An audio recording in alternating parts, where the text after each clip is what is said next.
one of the questions we get teaching all the time is, what advice do you give to young actors, right? Be nice and be on time. Because if you are good at your job, if you're a pro, and if you're nice, things like that keep falling in your lap, right? If you prove you can do the job, then what do you know? If you're nice while you do it, people want to have you around again. Yeah. And you never know how things are going to shake out in this crazy business, right? Absolutely. Just be nice and show up on time and kick ass. Hell yeah.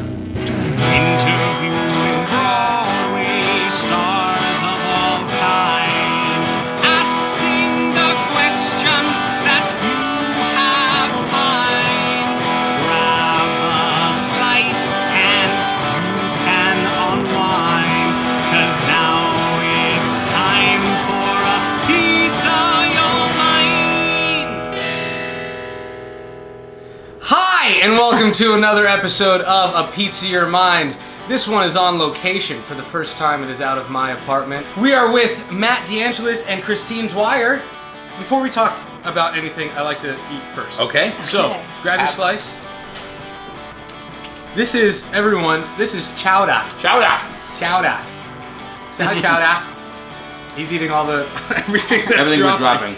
So let's get started on just like who you guys are, like where you guys grew up, like the beginning. right. Just like a... Well, it's actually a crazy story. So we actually just got married 7 weeks ago. Oh! We got married in Boston, and we actually went to the same preschool. No way. Yeah. But we didn't know each other. I did community theater with her best friend, but never Who was with my her, maid of honor. who was her maid of honor in the wedding. I also DJ'd her junior prom. No way! Yeah. And then we got married. Was there one night that you figured out all these things? Like, Our first date. Our first date. first date, all of it. Yeah. Wow. Uh-huh. Okay, so you guys both grew up in Massachusetts. Yes. And when did you guys know that you wanted to be in theater? I mean, I think mine came a little bit later, just because I always loved it, and my mom always took me to stuff. We went to the North Shore Music Theater and we saw Cinderella, and What's up? I guess like the whole time, I was just transfixed on what was happening on stage. And when we left, my mom was driving in the car, and I wasn't saying anything. My mom was like, "Did you not like it? Like, did you not have a good time?" And I was like, "No, I want to do that." But I don't think I actually made the decision until high school, when I realized that I needed to pick something to go to college for, and it was the only thing that I could think of that I wanted to continue doing. My mother dragged me kicking and screaming to my first audition when I was 8 years old because I wouldn't shut up, and I kept singing on the coffee table of the house. From that point forward, I kind of caught the bug, and I took a mildly circuitous route, I would say, to success. I went and played college basketball first, but then also majored in theater, and then realized it's really hard to be an NCAA athlete and major in theater. I then transferred to the Boston Conservatory. School wasn't really for me, dropped out after about a year and a half, moved here, and then about 6.5 years later, I made my Broadway debut. I moved here in 2008. My friend, That story is awesome. Yeah, my friend Doug, he didn't want me to give up on this dream, so he sent my headshot and resume to Telsey for the national tour of Rent. Pretended to be her Pretended agent. to be my agent, and I got an audition. And so I went back and did the audition, and then I got a call back, and then I did the audition again, and then I got another call back, and then all of a sudden I was in New York rehearsing for the national tour of Rent, playing Maureen. So I moved here in 2008 and started auditioning, and had a bunch of side hustles and jobs, and Yeah. I worked at Allen Stardust Diner singing Defying Gravity at 11 a.m. after I had been on Broadway playing Alphaba. Shut your mouth. Yeah. Yeah, absolutely. So it's like, there is no, Gotta hustle. yeah. It was something like Ellen's, or my first side hustle was folding clothes at this really like upscale sample sale clothing place. You made a good hourly rate, and you could actually save working at that job. And same thing with Ellen's. Like, you can actually put stuff into your savings. There are a lot of ways that even after you make your Broadway debut, or you've like played a big role in a hit national tour, it doesn't necessarily mean that that everything's I will gonna say, be, the and that's thing- okay. Yeah. Even going 8 shows a week is a hustle. And it's a huge Absolutely. reason why we teach too, because we got so many students who come in, they think that this has all just kind of happened for us, and it's important to like tell our students that we're all on the same level in some way. You know what I mean? Truly. Like, we're all just trying to get to the next step. And none of us are ever like truly satisfied with where we end up, because in this business you're always like Trying to get the next thing. just trying to get the next thing and trying to move up the ladder, and it's never easy, and you always have to work. And Would you choose anything else? Hell no. no, Hell no. It's the best.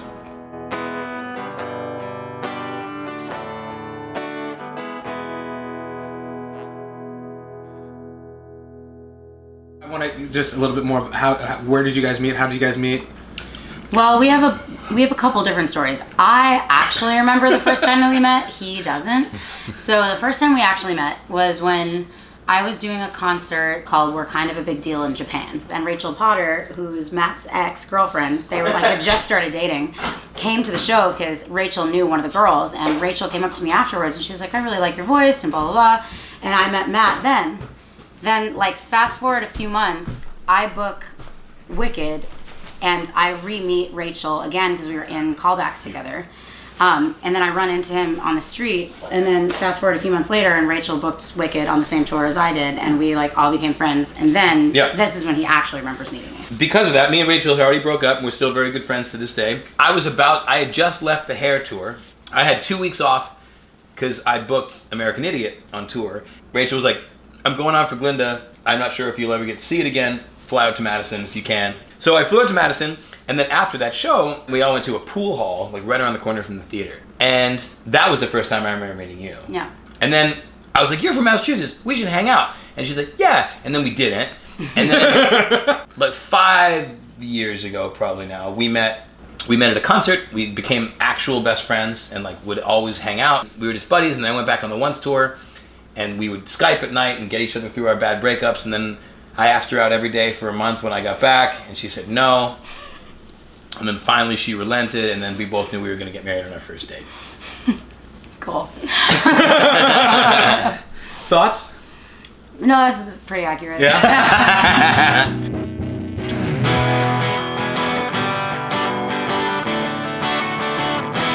What was the first thing you booked? Well, that was Rent. And I lived here for about like, I would say 2 years before I got my next job. But it took me about like 3 years of auditioning for Wicked to finally book it. I booked the understudy in the ensemble on the tour, on the second national tour. But I booked that first, and I stayed on that job until I got moved up to the standby, and then I did the standby for about a year.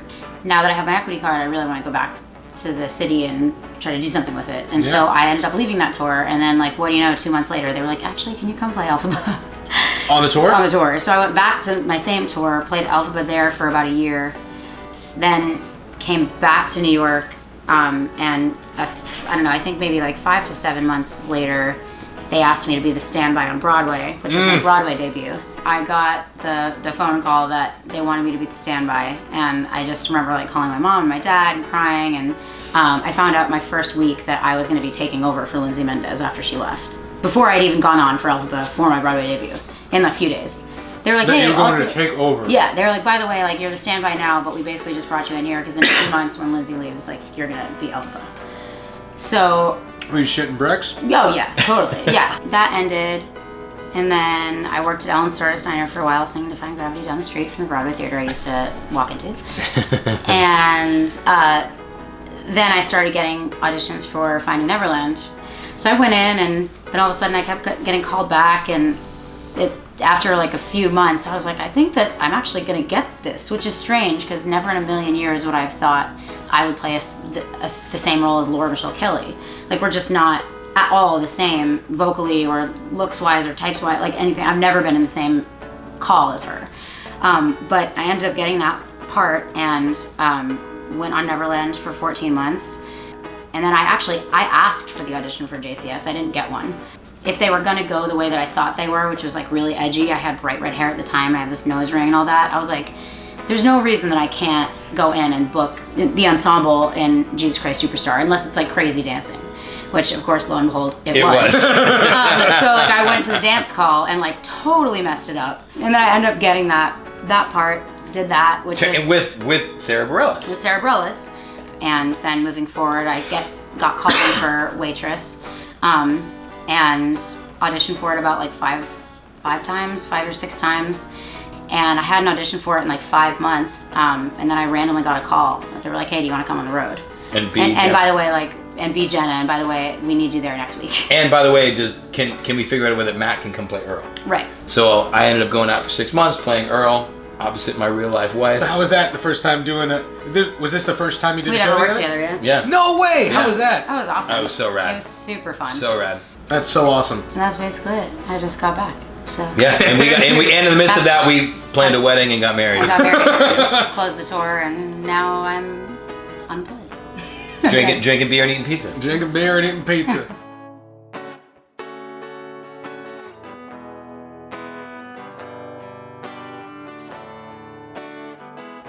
All right, your timeline. Well, I moved to New York in 2004. July of 2009, I made my Broadway debut. I did the show on Broadway with hair as a swing.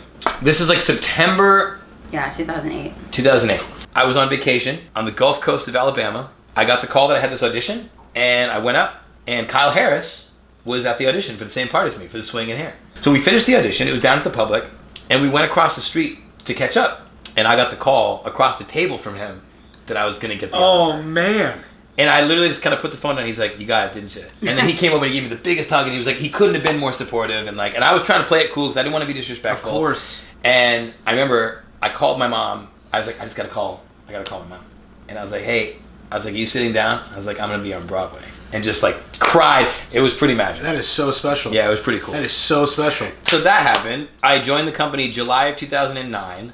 Then I took over a role in the ensemble. So then I ended up going to London, doing the show for 3 months over there.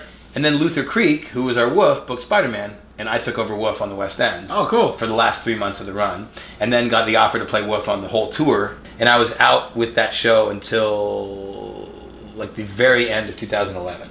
Because that's when I went and did American Idiot, which was basically from November 2012 till July of 2012. Then I came home. I had 2 years off where, again, I went back and worked at Ellen Stardust Diner. And then I got audition for the Once tour. And then I ended up doing the entire first national tour of Once. I did 2.5 years on the road with that show. And then right after that is when we started dating. When that closed in December of 2014, and we started dating in February of 2015. Waitress came through, and I did that for a year and 8 months on Broadway, then 6 months on the road. So I think I did it for 2 years and 5 months total. And on Broadway, were you... I covered Earl. Covered Earl. And I also covered Dr. Pomander. So I went on for Earl 85 times. Oh, wow. And I went on for Dr. Pomander 1 time. Yeah, so that's been our timeline. That's the timeline. That's the timeline. I love it. That's so... And I say, in the midst of all that, we planned a wedding.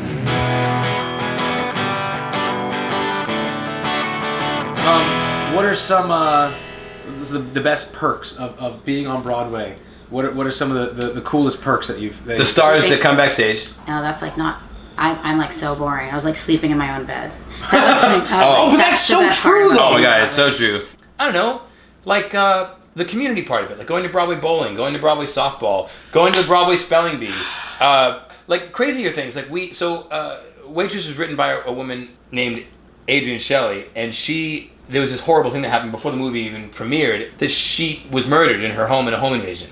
And so all over the theater, there are little things that say, "It's for Adrienne." All of her family and friends started the Adrienne Shelley Foundation to promote women in cinema. There aren't as many opportunities for young women in the movie biz, especially. And so this foundation does incredible work to empower young women to become a part of making stuff. And so there's these guys called the Happy Hour guys, and they reached out to Six Point Brewery here in New York, and they did a themed brews, and they brought the cast to the brewery, and you got to stir the stuff and make the thing. And we made a cherry wheat ale, as in cherry pie, and we called it "It's for Adrienne," and they ended up selling it all over Midtown at bars. My favorite bar, Glass House Tavern, carried it for 6 months. No and we would way. always go in, and we got to make our own. It It was was so good. And we got to bring it out into the community, and half of the money from every single glass sold went to the It's for Adrienne Foundation. Sorry, the Adrienne Shelley Foundation. It was called It's for Adrienne. That's incredible. Yeah, those are the kind of That's a moments to huge me. perk. My biggest thing is none of us on Broadway are famous, right? There are some people who get more notoriety than others, but none of us are famous. But we get to exist in this space where we just get to make stuff, and we get to do this cool thing, and it's so cool that we do. But when you get those moments of visibility, I've always found it important to take those moments to bring awareness to charities and to give your time, even though you have none, because 8 shows a week is insane, to help other people. And that was the coolest thing about the beer thing. Those are the moments that I remember. That's beautiful. That really is. That's awesome.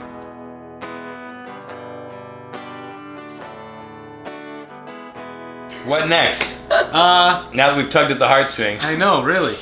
We're going to play a game called Speed Slice. I love it. It's a list of 10 questions, which you guys will take turns answering. I've never done it with 2 people. Okay. Now, we Okay. don't have a timer. Don't look Okay. yet. Okay. So it's going to be the amount of time it takes me to eat a slice of Oh. pizza. Okay, ready? Ready? 3, 2, 1, go. I would want to be able to fly. Fly, for sure. How could he possibly drink so much? She's nice. Anything on the grill. I'm a really good cook, so pretty much anything fish related, I'm really, really good at. That's true. Do game shows count? Jeopardy. The real world. Nice. Cheese. Whiskey. My back, because it always hurts. My vestigial tail. Oh, I'm God. kidding. Anything fall, like pumpkin, cinnamon, anything. I like fresh cut wood. Yeah. What is it? Theme song. Cinnamon girl. Believe it or not, I'm walking on air. Cottage cheese, orange juice, and chicken. We have the same fridge. Oh. A pizza, you're mine. That was unbelievably stressful.